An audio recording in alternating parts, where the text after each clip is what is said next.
اسی طرح ہم نے انشاءاللہ تعالی صرف 2 دن اور تحمل کا مظاہرہ کرنا ہے، اور انشاءاللہ تعالی اللہ رب العزت کے کرم و فضل سے یہ آپ کے پاؤں میں پڑیں گے، یہ سارے کے سارے آپ کے پاؤں میں پڑیں گے، یہ ای سی ڈی سی پی سی یہ سب کے سب آپ کے پاؤں میں پڑیں گے۔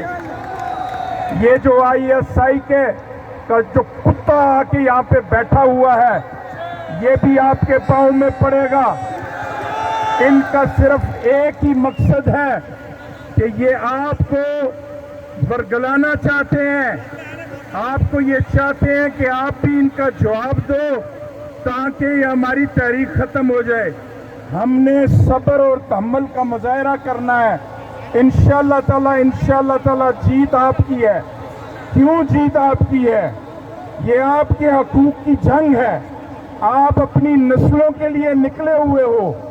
یہ جو نوٹنکی باز، یہ جو 53 نوٹنکی باز بے شرم بے غیرت،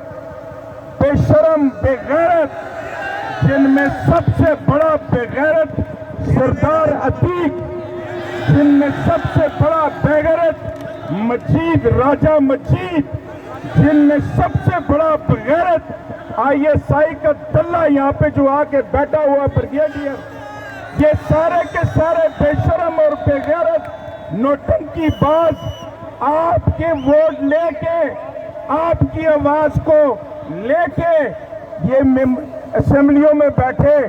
کوئی کھوتے کے اوپر آیا الیکشن سے پہلے، کوئی پیدل آیا الیکشن سے پہلے، کوئی سائیکل کے اوپر آیا الیکشن سے پہلے، آج یہ ارب پتی بن کے بیٹھے ہیں۔ دوستو بزرگوں، ہونا تو یہ چاہیے تھا ان نوٹنکی بازوں کو، ان چور لٹیروں کو، جن کو آپ نے ووٹ دے کے ان اسمبلیوں میں پہنچایا، ہونا تو یہ چاہیے تھا کہ یہ آپ کے یہ آ کے یہاں کہتے یہ 53 کے 53 ڈنگر۔ اذان ہو رہی ہے، اذان کا وقت ہو۔